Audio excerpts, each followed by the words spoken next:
Hello dear student, मैं देवेंद्र कुमार आपका biology educator. आज हम लोग बात करने वाले हैं एक नए टॉपिक के बारे में और उस टॉपिक का नाम है रेस्पिरेशन।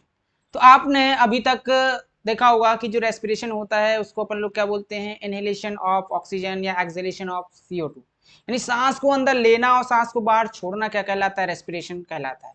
लेकिन जैसे ही हम क्लास 10th में आते हैं तो ये जो डेफिनेशन होती है वो चेंज हो जाती है।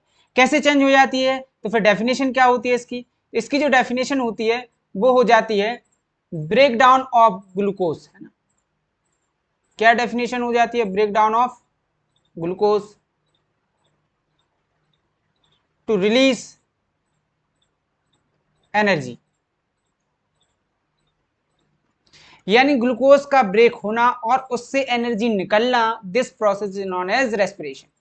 ओके, अब ये ग्लूकोज कहाँ से आया, तो अभी हम लोगों ने जिससे पहले वाला जो टॉपिक था, जो न्यूट्रिशन था, उसमें क्या पढ़ा था कि जो कार्बोहाइड्रेट्स हैं, फैट्स हैं, प्रोटीन्स हैं, वो छोटे छोटे स्मॉल मॉलिक्यूल्स में टूट जाते हैं, ब्रेक हो जाते हैं और ब्रेक होकर हमारी जो स्मॉल इंटेस्टाइन थी, स्मॉल इंटेस्टाइन पे जो फिंगर लाइक प्रोजेक्शन थे जिसे अपन लोगों ने विलाई बोला था, वो विलाई क्या करते हैं, उन पार्टिकल्स को, उन न्यूट्रिएंट्स को क्या कर लेते हैं, एब्जॉर्ब कर लेते हैं। एब्जॉर्ब करके ब्लड के थ्रू वो डिफरेंट सेल्स तक पहुंच जाते हैं। वहां पे क्या होते हैं, ये ग्लूकोज वगैरह, फैट्स वगैरह, प्रोटीन्स वगैरह, ये क्या हो जाते हैं, स्टोर हो जाते हैं, राइट।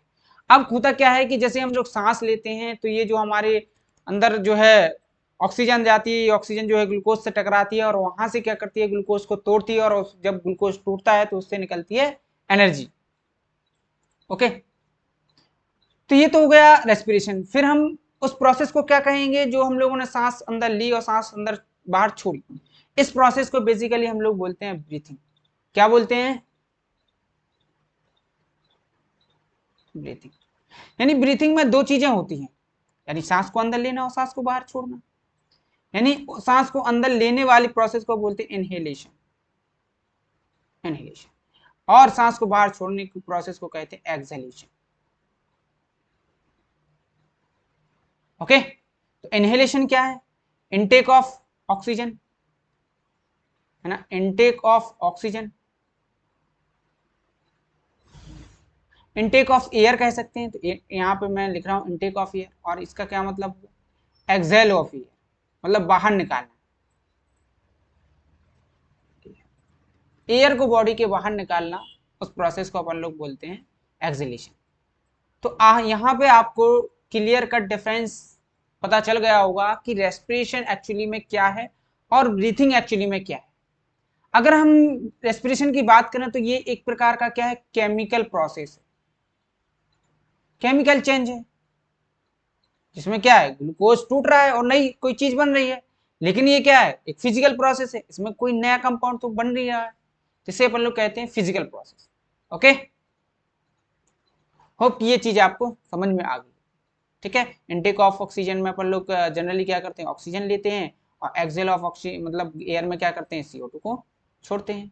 इसी प्रोसेस को अपन लोग ब्रीथिंग कहते हैं, राइट। चलो, तो आप यहाँ पे देख सकते हो, है ना, इस इमेज के द्वारा आपको दिखाई दे रहा है ये क्या कर रहे हैं, आप जो है मेडिटेशन करते हो, यहाँ 24/7 क्या करते हैं हम लोग, सांस लेते हैं। और एक ऐसी प्रोसेस है, एक लाइफ प्रोसेस है जिसके बिना आप बिल्कुल जीवित ही नहीं रह सकते हो। अगर आप 1 मिनट के लिए भी अपनी सांस को रोकने की कोशिश करो तो हो सकता है कि आपकी डेथ हो जाए। ओके, तो देखो यहाँ पे क्या है, एयर अंदर जा रही है बॉडी की, इस प्रोसेस को अपन लोग क्या बोल रहे हैं, इंस्पिरेशन बोल रहे हैं। और वहीं पे जो है एयर बॉडी के बाहर जा रही है, इस प्रोसेस को क्या बोले, एक्सपिरेशन कह रहे हैं, एक्सपायरेशन बोले, राइट। तो इस प्रोसेस को अपन लोग क्या बोलते हैं, बेसिकली ब्रीथिंग। ठीक है, इस प्रोसेस को बोलते हैं ब्रीथिंग। नेक्स्ट,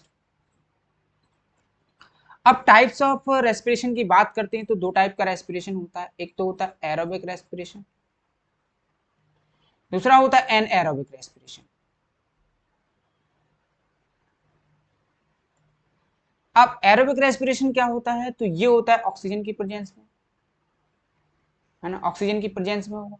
और ये क्या होगा, ऑक्सीजन की एब्सेंस में होगा। यानी ऐसा रेस्पिरेशन जो ऑक्सीजन की प्रेजेंस में होता है उसे अपन लोग एरोबिक रेस्पिरेशन कहते हैं, और एक ऐसा रेस्पिरेशन जो ऑक्सीजन की एब्सेंस में होता है उसे अपन लोग एनारोबिक रेस्पिरेशन कहते हैं।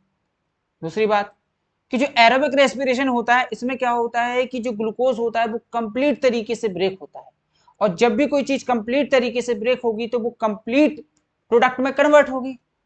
तो इसमें क्या होता है कि ये इसमें कंप्लीट ब्रेकडाउन होता है, या कह सकते हैं complete oxidation of food, oxidation of glucose. और इसमें क्या होता है इनकम्प्लीट, इनकम्प्लीट इनकम्प्लीट ऑक्सीडेशन, ठीक है, इनकम्प्लीट ऑक्सीडेशन होता है। नेक्स्ट चीज, जब भी कंप्लीट ऑक्सीडेशन होगा तो इसमें क्या होगा, हाई अमाउंट ऑफ एनर्जी निकलेगी, है ना, इसमें क्या होगा, high amount of energy release होगी, और इसमें क्या होगा, less amount of energy, less amount of energy निकलेगी। Okay, correct. देन हम लोग बात करते हैं इनके एग्जाम्पल की। तो अगर एरोबिक रेस्पिरेशन के एग्जाम्पल की बात करें तो जो बैक्टीरिया होते हैं, ठीक है, उनको छोड़ के, कुछ बैक्टीरियाज को छोड़ के जितने भी ऑर्गेनिज्म होते हैं, और एक जो फंजाई है ईस्ट, उसको छोड़ के बाकी के जितने ऑर्गेनिज्म होते हैं वो क्या करते हैं, एरोबिक रेस्पिरेशन करते हैं। मतलब एनिमल्स हो गए, प्लांट्स हो गए, फंजाई हो गई, प्रोटोजोआ हो गए, तो ये सब क्या करते हैं, एरोबिक रेस्पिरेशन करते हैं। तो हम लोगों ने देखा कि जो एरोबिक रेस्पिरेशन होता है वो ऑक्सीजन की प्रेजेंस में होता है, एनारोबिक रेस्पिरेशन ऑक्सीजन की एब्सेंस में होता है, और एरोबिक रेस्पिरेशन जो है कंप्लीट ऑक्सीडेशन होता है, एनारोबिक रेस्पिरेशन में इनकम्प्लीट ऑक्सीडेशन होता है। कंप्लीट ऑक्सीजन होने की वजह से इसमें high amount of energy produce होती है, इसमें जो है less amount of energy produce होती है, कम होती है, कितनी होती है तो यहाँ पे लिख सकते हैं 2 ATP, और इसमें हाई होती है तो कितनी होती है, लगभग लगभग 38 ATP, ये याद रखना है। एग्जाम्पल क्या है, जैसे एनिमल्स हैं, प्लांट्स हैं, फंजाई हैं, प्रोटोजोआ हैं, इसके एग्जाम्पल क्या हैं एनारोबिक के, तो इसके एग्जाम्पल्स आ जाते हैं आपके बैक्टीरिया हो गए, ठीक है, और एक और एग्जाम्पल याद रख सकते हो वो क्या है, ईस्ट, ईस्ट है, बैक्टीरिया है, ये सब क्या हो गए, उनके एग्जाम्पल हो गए, राइट। चलिए, तो सबसे पहले हम लोग बात करेंगे एरोबिक रेस्पिरेशन की, देन उसके बाद हम लोग बात करेंगे एनारोबिक रेस्पिरेशन की। एरोबिक रेस्पिरेशन में हाई अमाउंट ऑफ एनर्जी यानी 38 ATP किस तरीके से मिलती है, ओके, वो प्रोसेस किस तरीके से होती है। चलो, तो यहाँ पे हम बात कर रहे हैं एरोबिक रेस्पिरेशन की, और एरोबिक रेस्पिरेशन में हम लोगों ने देखा कि हाई अमाउंट ऑफ एनर्जी निकलती है, ठीक है, करेक्ट, निकलती है। तो जैसे मान लो ये सेल है, सपोज दैट हम लोग मान लेते हैं कि ये क्या है, सेल, और सेल के अंदर न्यूक्लियस है, तो ये सपोज दैट मान लेते हैं यहाँ पे न्यूक्लियस है, ओके, राइट। अब सेल्स के अंदर क्या स्टोर है, बेसिकली ग्लूकोज, तो मैं मान लेता हूँ ये क्या है, ग्लूकोज स्टोर है। अब ग्लूकोज कहाँ से आया, तो भाई जो हमने खाया है वही जाके हमारी बॉडी के सेल्स के अंदर स्टोर हो गया, तो ये मान लो क्या है, ग्लूकोज है, ठीक है। एक और चीज हमें जरूरत पड़ेगी, और वो क्या है, यहाँ पे माइटोकॉन्ड्रिया, तो यहाँ पे मैं क्या बना रहा हूँ, माइटोकॉन्ड्रिया, इस तरीके से, ऐसे, ये माइटोकॉन्ड्रिया। अब क्या होगा कि ये जो ग्लूकोज है, ये ग्लूकोज टूटेगा, टूटेगा तो ये बनाएगा सबसे पहले पायरुवेट, क्या बनाया इसने, पायरुवेट, 2 पायरुवेट, यानी जब ग्लूकोज टूटा तो इसने दूसरा कंपाउंड बनाया, उस कंपाउंड को अपन लोग बोल रहे हैं पायरुवेट। अब ये पायरुवेट जो होता है ये क्या करता है, ये एंटर कर जाता है हमारी माइटोकॉन्ड्रिया के अंदर, तो ये जो मॉलिक्यूल्स मान लो ये माइटोकॉन्ड्रिया के अंदर एंटर कर गए, जिसको अपन लोग बोल रहे हैं पायरुवेट। अब ये पायरुवेट का क्या होता है, और अच्छी तरीके से ब्रेकडाउन होता है, और जब ये अच्छी तरीके से ब्रेकडाउन होता है तो यहाँ से निकलता है CO2 प्लस वाटर, और प्लस क्या निकलता है, 36 ATP। तो 2 ATP कहाँ निकला है, तो 2 ATP यहाँ निकलेगा जब जो है ग्लूकोज टूटेगा पायरुवेट में, और यहाँ पे बनेगा 2 ATP, राइट। मेरी बात समझ में आई कि नहीं आई? चलो एक बार और देख लेते हैं। सबसे पहले क्या है, सेल है, सेल के अंदर क्या है, ग्लूकोज स्टोर है।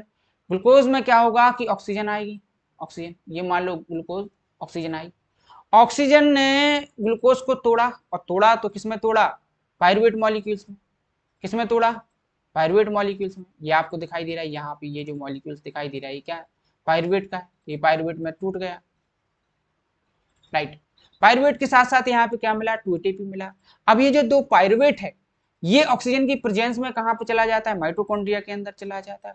और माइटोकॉन्ड्रिया क्या करता है, इस 2 पायरुवेट को क्या कर देता है, तोड़ देता है। तोड़ के क्या बनाता है, हाई अमाउंट ऑफ एनर्जी बनाता है, जो कि कितनी है, 36 एटीपी।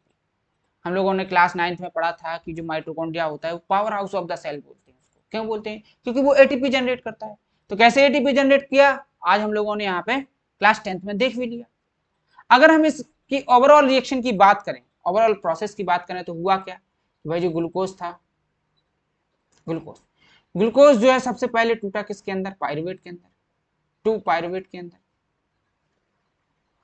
अब पायरुवेट क्या है, ग्लूकोज क्या होता है, C6H12O6 होता है ये, यानी इसमें कार्बन कितने हैं, 6 कार्बन मॉलिक्यूल है, और ये कितना होता है, 3 कार्बन मॉलिक्यूल। तो 3 कार्बन के 2 मॉलिक्यूल्स यहाँ पे बन गए।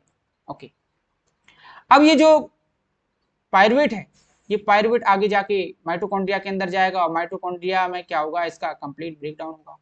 और कंप्लीट ब्रेकडाउन होने से क्या मिलता है, CO2 है ना, क्या मिलेगा, CO2 plus H2O plus 36 ATP। और यहाँ पे क्या मिला, और यहाँ पे 2 ATP मिल जाता है इस तरीके से।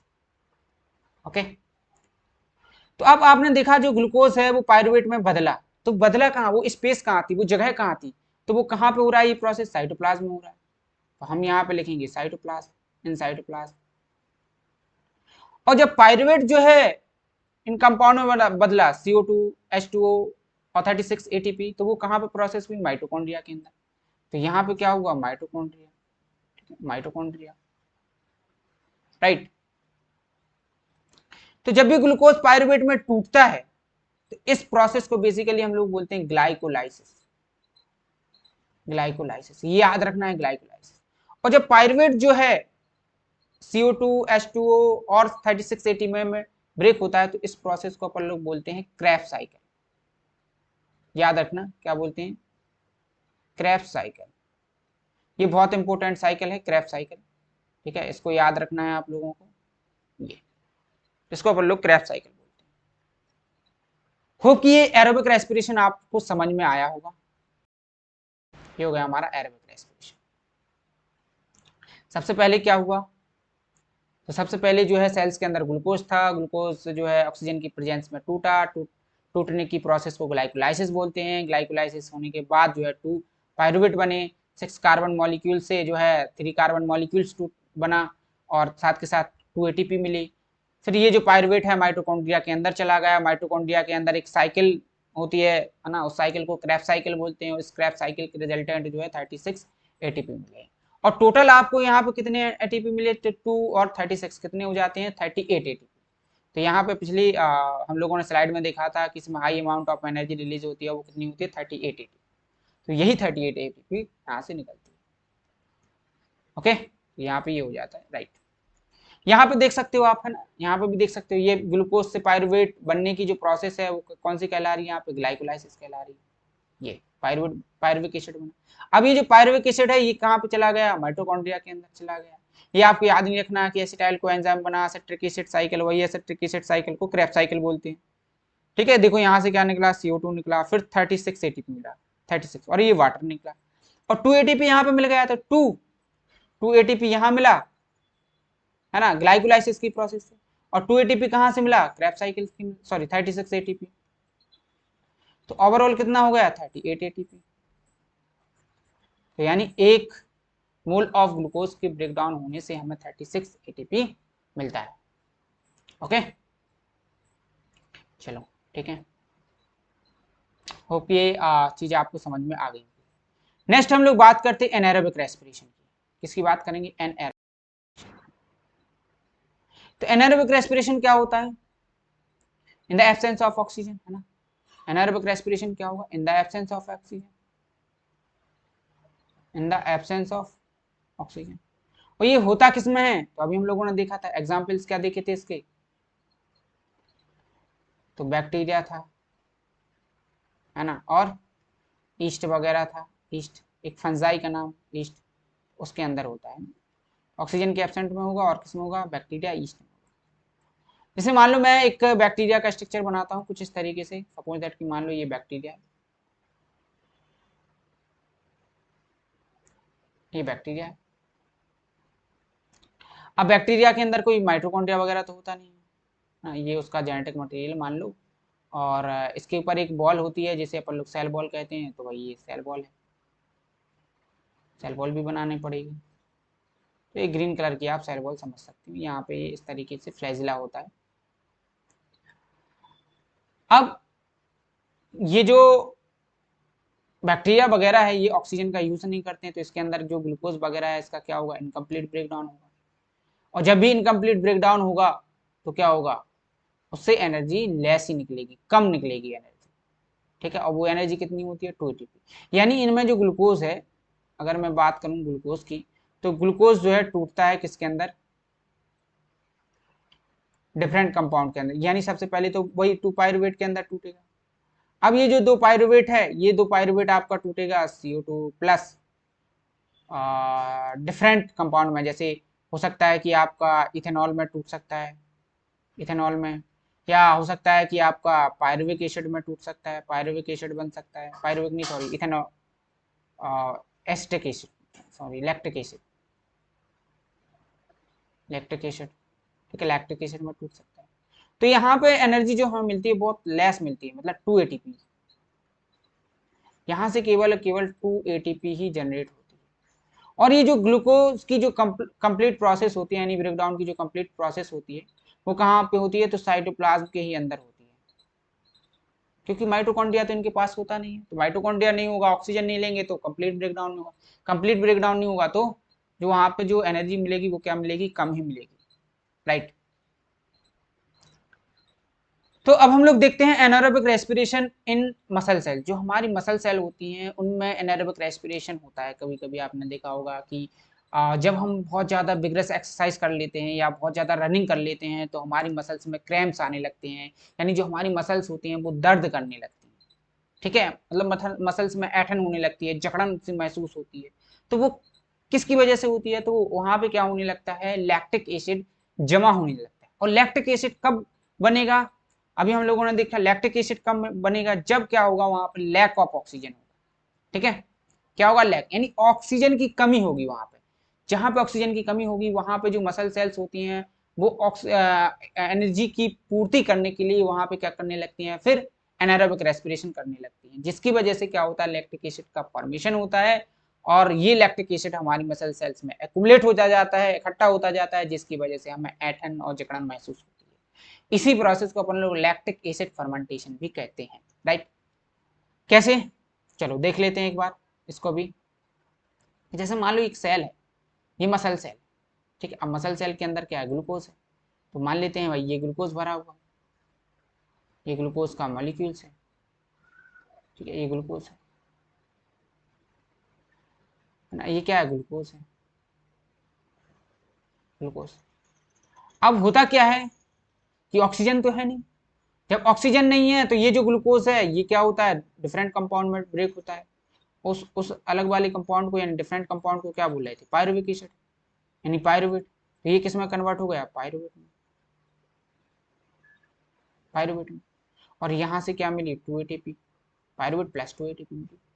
अब ऑक्सीजन नहीं मिलेगी तो ये पायरुवेट का ऑक्सीडेशन भी नहीं हो पाएगा, पायरुवेट का ऑक्सीडेशन नहीं हो पाएगा तो ये पायरुवेट ऑक्सीजन जो कंपाउंड है वो क्या होता है, एक दूसरे कंपाउंड में कन्वर्ट हो जाता है। उस दूसरे कंपाउंड को अपन लोग बेसिकली बोलते हैं लैक्टिक एसिड। तो यहाँ से बनता क्या है, ये जो आपको मॉलिक्यूल्स दिखाई दे रहे हैं ये क्या है, लैक्टिक एसिड। और यही लैक्टिक एसिड क्या होते हैं, हमारी मसल सेल में एक्यूमुलेट हो जाते हैं, यानी accumulate in our muscle cell.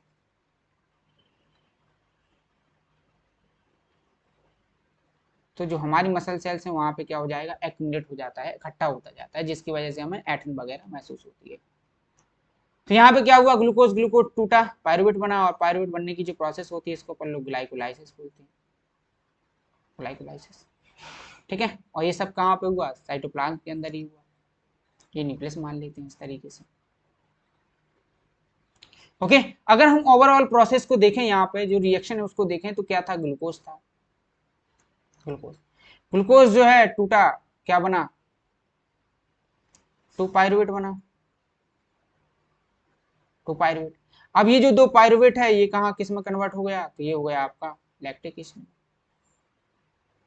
Lactic acid plus यहाँ पे आपको CO2 मिलेगा, है ना, और साथ के साथ क्या मिलता है, 2 ATP भी मिलता है, तो 2 ATP।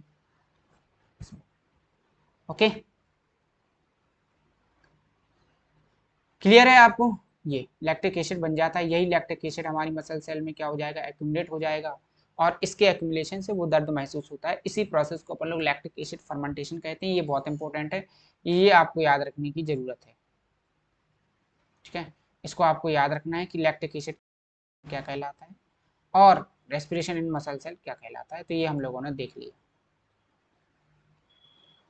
चलो नेक्स्ट देखो, यहाँ पे देख सकते हो आप लोग, है ना, ये क्या था, ग्लूकोज था। ग्लूकोज में क्या हुआ, एब्सेंस ऑफ ऑक्सीजन रही, तो क्या हुआ, लैक्टिक एसिड फर्मेंटेशन हुआ।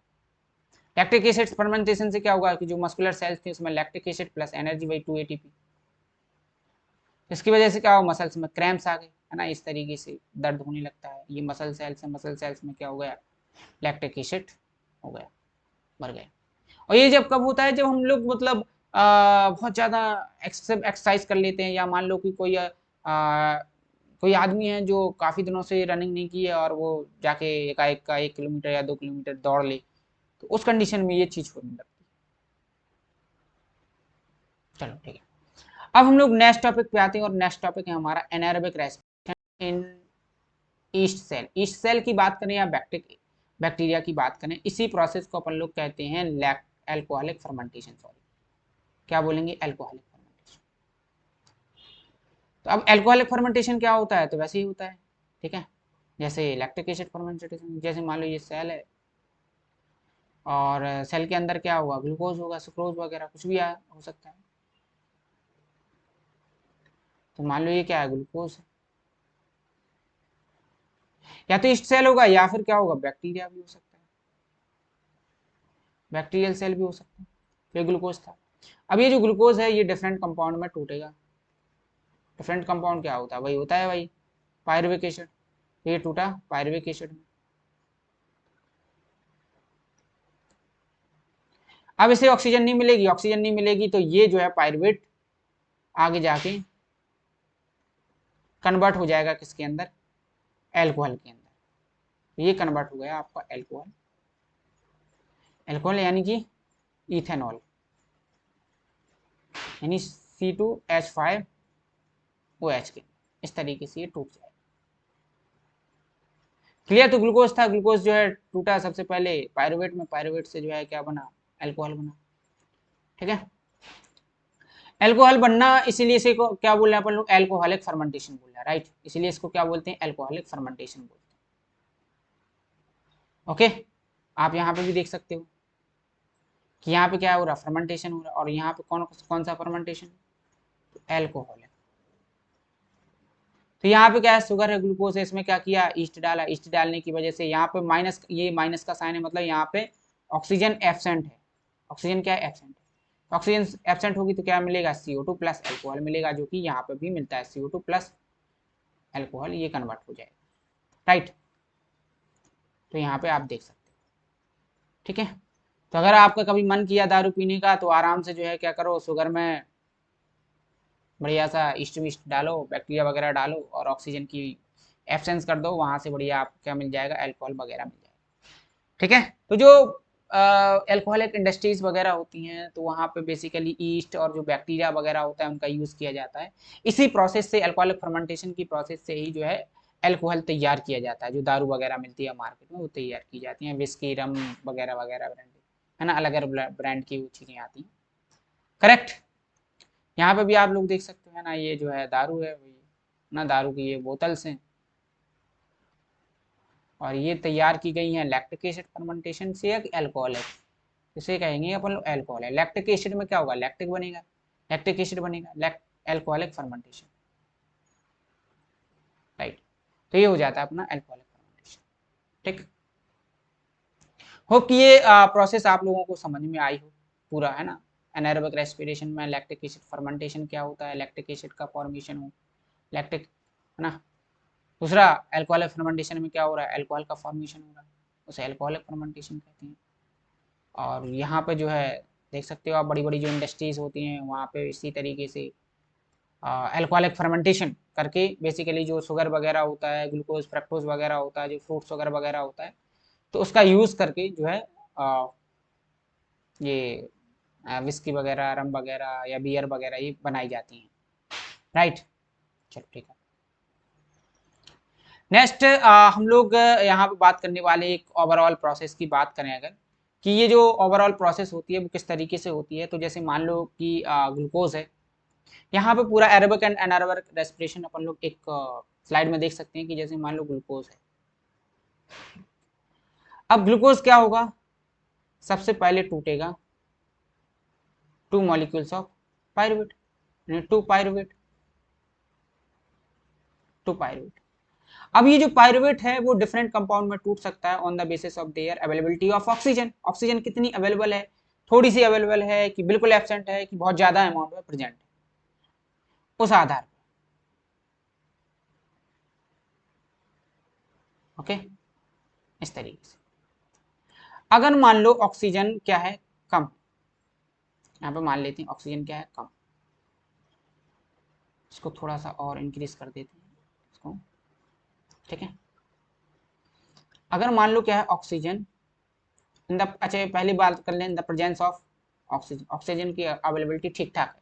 तो इस केस में क्या होगा कि जो पायरुवेट होगा वो माइटोकॉन्ड्रिया के अंदर जाएगा, और माइटोकॉन्ड्रिया के अंदर एक क्रैफ साइकिल चलेगी। क्रैफ साइकिल क्या करेगी, इस पायरुवेट को कंप्लीट तरीके से ब्रेक कर देगी, और ब्रेक करने के बाद वहां पे क्या मिलेगा, CO2 प्लस H2, और ओवरऑल की बात करें तो हमें मिलेगा 38 ATP पूरी रिएक्शन में, है ना। हालांकि यहाँ 2 ATP मिलेगा, तो अपन लोग यहाँ पे क्या कर देंगे 36 ATP कर देंगे, ठीक है। तो यहाँ पे अपन लोग कर सकते हैं 36 ATP, तो यहाँ पे अपन लोग 36 ATP कर दो, ठीक। अब दूसरी कंडीशन क्या है, कि दूसरी कंडीशन ये है कि इन लैक ऑफ ऑक्सीजन, मतलब ऑक्सीजन की कमी है, डिफिशिएंसी है। तो अगर डिफिशिएंसी है तो ये कहाँ जाएगा, हमारी मसल सेल्स के अंदर। ये हमारी क्या है, मसल सेल। तो मसल सेल्स के अंदर क्या होगा, मसल सेल्स के अंदर भाई ये होगा कि यहां से मिलेगा CO2 प्लस लैक्टिक एसिड, और इस प्रोसेस को लैक्टिक एसिड फर्मेंटेशन कहेंगे। नेक्स्ट, अगर मान लो पूरी तरीके से एब्सेंट है, यानी in the absence of oxygen, oxygen ही गायब है, वहां पे है ही नहीं, बिल्कुल है, और ये मान लो ईस्ट सेल के अंदर हो रहा है या बैक्टीरिया के अंदर होगा, तो इस कंडीशन में क्या होगा, इस कंडीशन में होगा ये कि जो ईस्ट है वो शुगर को किस में कन्वर्ट कर देगा, एल्कोहल में, एल्कोहल C2H5OH में ये कन्वर्ट कर देगा, राइट। इसी को अपन लोग कहते हैं एल्कोहलिक फर्मेंटेशन। तो यहाँ पे सबसे पहले आप लोगों ने ये देखा कि ये जो ग्लूकोज है, ठीक है, ये ग्लूकोज है, ग्लूकोज जो है टूटा किसके अंदर, पायरुवेट के अंदर, 2 मॉलिक्यूल्स ऑफ पायरुवेट, और कितना मिला 2 ATP मिला। 2 ATP मिलने के बाद अगर ऑक्सीजन की प्रेजेंस हुई तो ये कन्वर्ट हो जाएगा CO2 plus H2O plus 36 ATP में। अगर लैक है और हमारी मसल सेल है तो वहाँ पे CO2 प्लस लैक्टिक एसिड बन जाएगा, लैक्टिक एसिड फर्मेंटेशन कहेंगे। अगर मान लो यहाँ पे ऑक्सीजन टोटल तरीके से एब्सेंट है और ईस्ट है या बैक्टीरिया है, तो किस में कन्वर्ट कर देगा, एल्कोहल में। तो इस प्रोसेस को अपन लोग एल्कोहलिक फर्मेंटेशन भी कह सकते हैं, राइट। यहाँ पे ये भी लिख सकते हो आप, है ना, यहाँ पे क्या हुआ, ग्लाइकोलाइसिस हुआ, ग्लाइकोलाइसिस, और यहाँ पे क्या होगा, क्रैफ साइकिल, क्रैफ साइकिल, और किसके अंदर है, माइटोकॉन्ड्रिया के अंदर, ठीक है। और ये कहाँ पे हो रहा है, साइटोप्लाज्म में, साइटोप्लाज्म, ये साइटोप्लाज्म में हो रहा है, इतना आप याद रख सकते हो, ओके। चलिए, अब बार बार आप सुन रहे हैं ATP ATP 2 ATP 36 ATP 10 ATP 15 ATP, लेकिन ATP है क्या, है ना। ATP सवाल तो यही आ रहा है कि सर ATP क्या है। तो ATP का अगर हम फुल फॉर्म की बात करें तो इसको अपन लोग क्या बोलते हैं, एडिनोसाइन ट्राइफॉस्फेट। इसको क्या बोलते हैं, adenosine triphosphate, adenosine triphosphate. Try का मतलब क्या होता है, 3, और फॉस्फेट यानी 3 फॉस्फेट हुए, और एडिनोसाइन एक कंपाउंड होता है, वो अभी हम लोग बात करने वाले हैं। एटीपी को हम लोग क्या बोलते हैं, currency of the cell, currency of energy, sorry, currency of energy. अब करेंसी ऑफ एनर्जी का मतलब क्या है कि एक्चुअली में एटीपी एनर्जी नहीं है, वो करेंसी है। जैसे मैं कहूँ कि मेरे पास पैसा है, मेरे पास पैसा है, तो मैं कहूँ कि ये पैसा एक्चुअली में कोई चीज नहीं है। जैसे मुझे बिस्किट खाना है या मुझे मार्केट से कपड़े खरीदना है, तो वो जो पैसा है वो कपड़ा नहीं है ना, वो क्या है, एक चीज है, एक मीडियम चीज है कि जिसकी माध्यम से हम लोग क्या कर सकते हैं, वो चीज खरीद सकते हैं और वो चीज प्राप्त कर सकते हैं। ठीक उसी तरीके से एटीपी एनर्जी नहीं है, लेकिन एटीपी क्या है, एक पैसे की तरह है। अगर आप एटीपी को खर्च करोगे तो वहां से एनर्जी मिलेगी। ठीक उसी तरीके से जैसे हम लोग पैसे खर्च करते हैं तो वो चीज हमें मिल जाती है, राइट। तो इसको अपन लोग क्या बोलते हैं, करेंसी ऑफ एनर्जी बोलते हैं। क्या बोलते हैं, करेंसी ऑफ एनर्जी। अगर हमें कोई एक्टिविटी करना है तो वहां पे हमें क्या चाहिए, एनर्जी चाहिए। अगर मैं आपको पढ़ा रहा हूं और आप पढ़ रहे हो, आप सो रहे हो, आप खेल रहे हो, कोई भी एक्टिविटी कर रहे हो, तो आपको एनर्जी चाहिए ही चाहिए। और वो एनर्जी कहाँ से आएगी आपकी, जब आप एटीपी खर्च करोगे, यानी जब आप एटीपी को ब्रेक करोगे। अब कैसे मिलती है, तो यहाँ देखो, जो एटीपी है, एटीपी का मॉलिक्यूल कुछ इस तरीके से होता है, ऐसे ऐसे। ये हम बता सकते, 1 2 3 4 5, 5 हुए। थोड़ा सा और ठीक से बना सकते हैं अपन इसको, ऐसे कर सकते हैं। और 1 2 3 4 और 5, आई थिंक है ना, 5 ही है ना, 5, ठीक है। इस तरीके से इससे क्या जुड़े रहते हैं, इससे फॉस्फेट जुड़ा रहेगा। एक फॉस्फेट ये जुड़ा है, दूसरा फॉस्फेट ये जुड़ा है, और तीसरा फॉस्फेट ये जुड़ा है। तो 3 फॉस्फेट यहाँ से जुड़े हुए हैं, आपको नजर आ रहे हैं। ये जो वाला कंपाउंड है, इसको अपन लोग कह रहे हैं एडिनोसिन, एडिनोसिन। और एक फॉस्फेट, 2 फॉस्फेट और 3 फॉस्फेट, इसीलिए इस कंडीशन को क्या बोल लेंगे हम, ट्राइफॉस्फेट। इसको बोलेंगे ट्राइफॉस्फेट।